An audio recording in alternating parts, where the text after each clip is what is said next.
manusia itu kan kehidupan itu kan nggak datar ya, ada naik turun, ya tidak flat lah.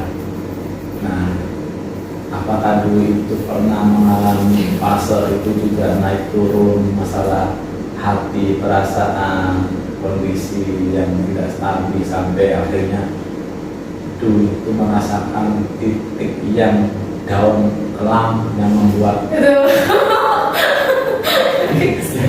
yang membuat dulu itu nangis, sedih banget, deep. Oke, jadi saya itu biasanya lebih sensitif kalau bicara keluarga sih, Pak. Nggak apa-apa ini. Mungkin gimana ya, kalau untuk masalah perasaan atau masalah cinta dan lain itu wes pinggirin aja gitu. Saya kalau masalah keluarga itu lebih sensitif gitu. Saya pernah diambang, keluarga saya pernah diambang kayak naik turun gitu. Nah pas waktu SD itu emang pas waktu susah-susahnya banget kan. Jadi kayak ya pekerjaannya orang tua saya kayak nggak stabil gitu. Pernah malah bapak saya itu ini cuma dapat 15.000 gitu dalam satu hari. Nah tapi kayak bersyukur banget gitu. Tapi pas waktu lambat laun makin kesini alhamdulillah rezekinya ada gitu, dan apa ya, ternyata roda itu berputar gitu. Saya pernah di bawah dan saya ternyata bisa gitu buat ke atas gitu. Saya dulu berpikiran kayak kok saya di bawah terus gitu loh, kayak apa-apa susah gitu kan. Terus akhirnya ya ke atas ya alhamdulillahnya, yang bersyukur banget gitu. Mungkin yang bikin sedih itu ketika kayak pas apa ya, orang tua kerja capek-capek gitu ya Pak ya. Malah dulu cerita sedikit, pas waktu saya kuliah di sini itu emang pas zaman-zamannya down banget kan, itu pas waktu Covid ya Pak ya. Jadi pas saya mau daftar itu kayak nekat gitu, kayak nggak ada pemasukan dari orang tuanya saya gitu. Makanya dulu pas waktu saya sebelum masuk ke sini kan dirumahkan selama 4 bulan. Saya itu apa ya, kayak kerja sama 1 bulan itu buat saya bisa ngekos gitu buat di sini. Nah itu apa ya, terus pas waktu di sini ya alhamdulillahnya lancar gitu, kerjaannya alhamdulillah lancar sampai sekarang. Pas mungkin di susah-susahnya itu pas waktu saya SMK itu ya bapak itu apa ya, kena habis operasi gitu, sakit itu, pas itu uang nggak ada gitu ya Pak ya. Mungkin sedihnya di situ gitu. Saya lebih sensitif di orang tua gitu. Tapi ya alhamdulillahnya sekarang bersyukur gitu, selagi orang tuanya saya masih sehat, masih ada ya rezeki pasti ada gitu. Intinya bersyukur. Kamu biaya kuliah gimana? Biaya kuliah, saya kebetulan saya itu beasiswa KIP. Nah untuk biaya kuliah ya kalau masalah urusan naam ya minta orang tua gitu. Itu orang tua sekarang udah stabil kerjaannya? Sudah alhamdulillah. Dulu apakah sempat sampai makan cuma sehari sekali atau bagaimana? Kalau untuk makan ya alhamdulillahnya selama saya hidup orang tua saya kayak setidaknya kita makan tuh bisa gitu. Untuk kebutuhan yang lain kayak beli-beli itu tahan dulu gitu. Setidaknya untuk makan itu bisa, entah itu makan nasi sama tempe atau nasi sama kerupuk, yang penting bisa gitu. Terus sekarang ya alhamdulillah kalau saya pengen ini alhamdulillah keturutan semua gitu Pak. Jadi apa yang dulu saya pengen banget terus lagi kesini alhamdulillah bisa gitu. Saya kadang tuh kalau malam tuh mikir gitu, dulu kayak susah banget gitu buat makan ini gitu. Terus sekarang ya alhamdulillah gitu bisa makan apa ya yang aku pengen. Terus tiba-tiba pas pengen ini beli ini ya langsung dibeliin gitu, alhamdulillahnya di situ. Kalau dulu kan pengen ini harus nunggu beberapa minggu dulu. Berarti dulu kamu SMP SMA itu sepatu kamu baru, tas mereka baru, kamu nggak beli? Oh kalau alhamdulillahnya saya pokok kalau pas waktu apa apa ya, pas waktu kenaikan kelas alhamdulillah bisa baru-baru gitu. Maksudnya ya mungkin pas dulu SD itu saya beli baju itu pas ketika lebaran aja, pas ketika lebaran itu saya baru beli yang baru bikin kamu nanas menderita banget, begini amat nggak punya duit itu apa? yang iya lah. Yang bikin kamu nyesek banget, begini amat nggak punya duit gitu. Ini bicara pas waktu sekarang apa pas waktu Ya, masa lalu? masalah kok itu katanya yang Oh, pas malamnya ini. Mungkin ini sih kalau pas melihat apa ya orang tua kasih kabar gitu pas mau minta uang tuh, kalau tiba-tiba langsung dikirim ya Pak ya, terus mikir gitu. Dulu pas aku mau minta uang aja masih nunggu lama gitu, masih harus tunggu gitu. Nah sekarang alhamdulillah kok bisa gitu langsung aku pengen ini beli ini itu langsung dikasih gitu. Jadi apa yang saya minta, saya pengen langsung diturutin gitu. iya dulu pas belum punya itu yang nanas banget itu apa? Kalau pengen ini cuma nggak ada uang gitu orang tuanya. Pengen beli baju sih ya Pak. Pengen beli baju kayak pas lebaran kan, pas waktu biasa teman-teman pasti beli baju, aku beli baju baru ini dan saya tuh kayak berpikir aku mau beli baju cuma pas waktu lebaran aja gitu. Saya sampai bilang ke ibu saya gitu, nah, ibu saya sampai nangis gitu. Nah alhamdulillah sampai sekarang ya bisa itu di situ. Jadi kayak nggak pas sekarang, pas dulu kan cuma bisa di lebaran aja. Nah sekarang kayak apa di Shopee ya, di Shopee gitu bisa apa ya belinya tuh semudah ini gitu. Padahal dulu tuh kayak susah banget. Makanya kayak sepeda motor yang jadul kan masih ada ya. Itu sampai bapak kan nggak dipakai ya Pak ya. Itu sampai bapak nggak mau jual, saya bilang ini perlu apa ya, kayak saksinya kita pas dulu susah gitu. Dulu mah bapak kerja cuma naik hotel. Nah sekarang alhamdulillah kerja di Surabaya ya bisa mencari gitu. Kerja apa bapak sekarang? Di bangunan sih, nanti apa ya kan ada apa bangunan. Ya bapak mengatur keuangannya di situ. Ya, ya alhamdulillah sekarang udah. Berarti emang roda itu berputar ya? Iya makanya saya kadang tiap malam tuh kalau kayak orang tua tuh ya gitu. Terus ngeliat teman-teman yang kayak emang susah buat ini ya, oh saya dulu juga ngerasain tuh, ternyata apa ya roda itu berputar. Yang dulu temennya saya bisa ini terus sekarang nggak bisa buat ini gitu. Ada Pak yang dulu apa ya mereka tuh kayak pamer sama dia yang mereka punya. Nah sampai sekarang malah kamu yang gantian pamer? enggak Bapak, kayak saya cuma ngeliat di story-nya aja gitu, nggak berani komen gitu. Kayak kesusahan pengen ini terus, dan mereka nikah cepet gitu.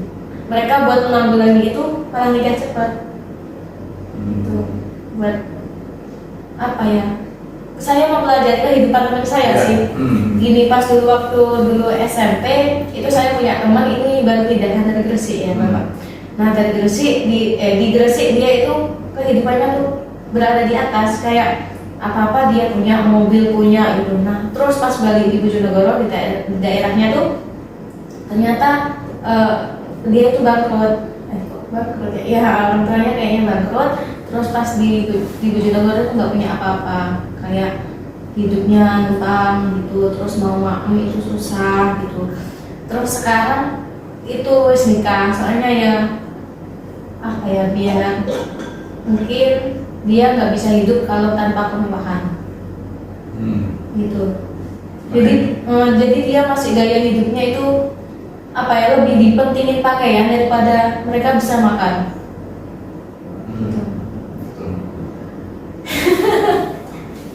Nah, misalnya, yang bilang, misal kamu di posisi kamu belum dapat kerjaan, ya, kamu lebih memilih harus mencari pekerjaan sampai dapat, apakah kamu cara instan dengan cari pria yang kaya tajir? Enggak, saya ini kan anak pertama ya Bapak ya. Yeah.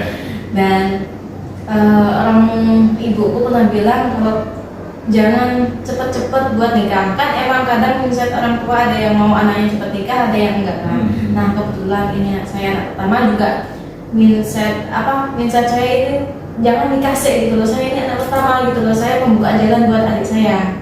Nah saya yang harus kerja. Nah kalau semisal saya pernah nge-plan gini, kalau semisal nanti pas dulu saya belum dapat kerjaan apa yang saya mau, kayak dalam artian yang sesuai kayak akuntansi gitu, di akuntan saya bisa bangun usaha gitu. Kayak dulu pas waktu nunggu kuliah masuk, nunggu ini, saya itu sempat jualan sebelah online. Nah bapak saya itu lebih dukung kalau saya itu jadi bisnis gitu, maksudnya bangun usaha sendiri daripada saya ikut orang gitu. Jadi ya plannya ya mungkin kalau saya belum dapat kerjaan yang emang mumpuni di bidang saya, ya saya bisa bangun usaha gitu. Kamu nggak malu? Dulu kamu sarjana ekonomi, buka usaha sebelah? Ya enggak bapak, kan ini kan usaha kan nggak harus langsung instan di atas, kan mengalir semua berproses dari bawah dulu baru nanti ditingkatin ke atas. Kamu nggak khawatir dengan deterjen, dengerin komentar netizen? Kan alhamdulillah saya nggak terkenal di itu ya, jadi ya nggak apa-apa. Komentar netizen kan nggak mesti di sosmed, tetangga kamu itu si Dwi kuliah jauh-jauh. Sempet sih khawatir dalam hal itu, tapi kalau kita terlalu mikirin hal itu ya ngapain gitu, malah kita bikin sesuatu kita sendiri. Kan orang kalau banyak pikiran kan malah bikin stres gitu. Ya wis nanti anggaplah ya ini kehidupannya kita gitu. Emang kalau masalah bicara diomongin ini diomongin itu ya hal wajar, hal biasa gitu. Tapi ya gimana caranya kita buat memberanikan diri kita buat ngambil resiko itu gitu. Kalau emang belum rezekinya ya harus apa-apa. Kalau emang rezekinya itu ya alhamdulillah, kalau belum ya ayo dicari dulu gitu. Ya apa ya sambil lalu jangan santai-santai gitu, setidaknya ada gitu apa yang kita perbuat nanti, nggak terlalu nganggur banget gitu intinya. Berarti kan masalah nanti kamu sarjana ekonomi, tapi setelah itu ada yang ngomong ngapain kuliah lama-lama bertahun, ujung-ujungnya jualan sebelah. Ya nanti kan ya sebelah kan nggak cuma itu, sebelah bisa jadi memperkaya. Ya mungkin untuk omongan-omongan itu ya hal wajar sih Bapak. Cuma mungkin gimana caranya kita buat gak mikirin itu, ya itu resikonya kita gitu. Kalau emang rezekinya yang kita mau di bidang ini belum ada ya harus kita ayo gimana caranya sebelah itu jadi besar. Entah sebelah atau apapun itu, yang penting kita ada usaha buat membuka jalan rezekinya kita. Dulu udah sempat jalan. Cuma kan dulu kan online ya Bapak ya. Jadi, di desa itu di rumah. Iya di rumah. Ya jadi kan apa ya, kayak online kan belum tentu lancar terus kan. Makanya ya saya kerja apa ya, kerja cuma biasa itu di toko gitu. Soalnya saya tuh gabut, gak bisa kalau diem aja. Jadi kayak apa ya, kalau diem di rumah tuh saya capek gitu. Makanya saya nyari kegiatan itu gitu. Termasuk saat ini juga di kos, kalau gabut nggak bisa gabut, harus ngapain-ngapain. Makanya ikut organisasi. Nggak pernah apa nggak gabut, pasti di nanggalan. Oh gitu. Oh berarti ngabisin waktumu sedikit di kosan, banyak kan di markas Nanggala. Iya. Ada yang ingat juga sampai di trayek Nanggala. Ini jabatannya apa ini? CEO musik. Saya musik. Kapan-kapan podcast sama yang ada nyanyinya ya. Siap. Apakah UKM musik itu kerjasama dengan PS Golden nggak sih? Beda ya? Ini kan di Nanggala kan ada 6 divisi kan ya Bapak. Yeah.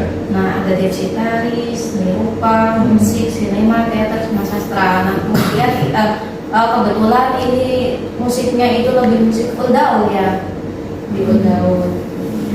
Biasanya itu dulu pernah mau collab sama BC. Tapi pas waktu mau itu PKKMB itu Pak, pas ospek kemarin, cuma dari panitia ngasih info kalau nggak jadi ya wes kayak gitu.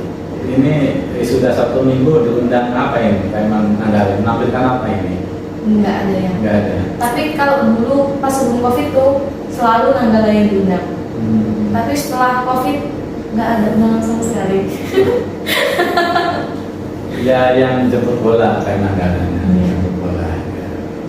Tapi biasanya kalau ada kegiatan kampus juga anak tari juga dapat job di situ, kayak minta tolong buat nampilin tari gitu, buat sebagai pembuka acara. Oke. Next kita ke sesi 3. Dwi, pengalaman lucu apa, peristiwa lucu apa yang bikin kamu ngakak bang, yang masih kamu ingat? Apa ya pengalamannya yang ngakak? Ya kalau dibilang ngakak ya saya ini tipe orang yang emang mudah banget buat melihat hal kecil buat diketawain banget sih. Gimana ya, kalau ada hal lucu dikit gitu ya wes ketawa, jadi gak ada hal ngakak yang ngakak banget gitu. Ya mungkin karena lucuan, kadang kan teman-teman ngumpul gitu ya, kadang bercandaannya teman-teman tuh wes bikin ngakak gitu, wes bikin seneng gitu. Ada satu contohnya Apa ya? Iya sih. Apa ya? Mungkin kayak teman-teman yang kayak pas mau tampil, yang cowok tuh jadi bencong kayak gitu tuh, yang mau tampil bencong itu kan ya ngakak banget gitu ya. Terus kemarin kan pas mau pentas itu pakai high heels, tapi haknya copot, itu dia jatuh kan. Gitu sih Bapak. Itu properti-properti yang di UKM Nenggala itu memang dari kader-kader aja, dari anggota, apa ada yang mendadak beli untuk kostumnya ya, properti. Nah kebetulan untuk properti musik, dari mana ya musik? Dari Toratnya kita ngajuin. Nah untuk kostum tari itu emang pas sebelumnya kita periodenya itu emang mbak-mbaknya, kakak-kakak kita ngajuin ke BAK untuk kostum itu Pak, kostum tari itu jadi dari BAK. Terus tapi kita minusnya itu di properti teater, terus sama teater sastra itu yang susah kayak mau tampil tuh pasti harus nyari dulu gitu propertinya. Nah yang untuk seni rupa itu kita beli sendiri, jadi kayak kanvas, kayak kuas itu beli sendiri gitu. Jadi ada yang dari BAK, ada yang dari kita beli sendiri, ada yang memang cuma minjem. Kemarin kalian itu nggak mengikuti postingan TM nggak? TM apa BMKM? Ya. Yang postingan transparansi anggaran. Oh ya. Itu kan kayaknya ada kabar baik buat kalian ya. Iya. Tapi kemarin harus ngajuin sih Bapak. Kan kebetulan saya emang kan kelas 1 kan juga mengarah ke BAK juga ya. Itu saya harus ngajuin ke BAK tuh ya dananya tetap sama kayak yang kemarin kok. Belum. Tapi cairnya tetap waktu. Iya, enggak. Nah itu biasanya tuh dananya dari mana kalian itu? Nah kita biasanya ya masa buka banget ini. Ya terkait dana itu ya kita ya minjem gitu, minjem dulu terus nanti kalau uangnya cair baru. Gitu. Tapi kan pasti ada apa gitu, kalau mau ngadain acara harus susun anggarannya ini seberapa gitu, jadi kita bisa nyiapin gitu. Nah makanya kita kalau ngajuin ke BAK itu sebelum ngadain acara ini kita ngajuin BAK dulu acara apa gitu yang nantinya dananya sekiranya cair kapan ya kita adain acara di situ. Jadi kita punya plan itu. Sebelum kita closing statement dulu ya. Kasih quotes inspiratif dari kamu yang seorang penari untuk rekan-rekan bibir manis agar ikut melestarikan budaya kesenian Indonesia. Ya, buat kalian yang emang anggapannya tari itu cuma hal sepele, hal pribadi, ubahlah mindsetnya gitu.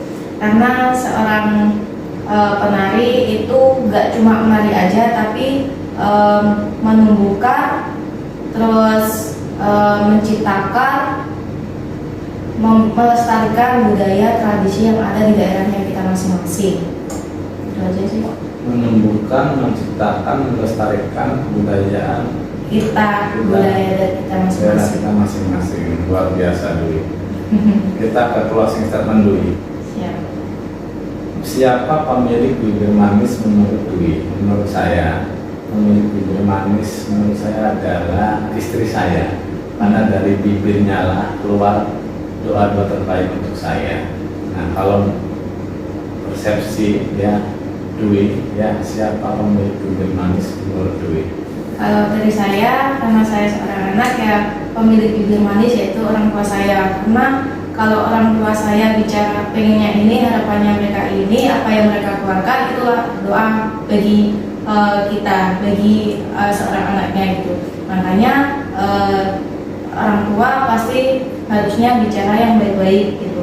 Jadi kalau menurut saya untuk bibir manis itu ya dari orang tua saya, karena orang tua saya juga ngasih motivasi ini, ngasih tahu ini, belajar doa-doanya di situ. Luar biasa Dwi, amuran kita. Makasih Dwi ya, dan mohon maaf udah bikin kamu nangis dan Emang saya tipe orang yang mudah banget nangis. Gak bisa.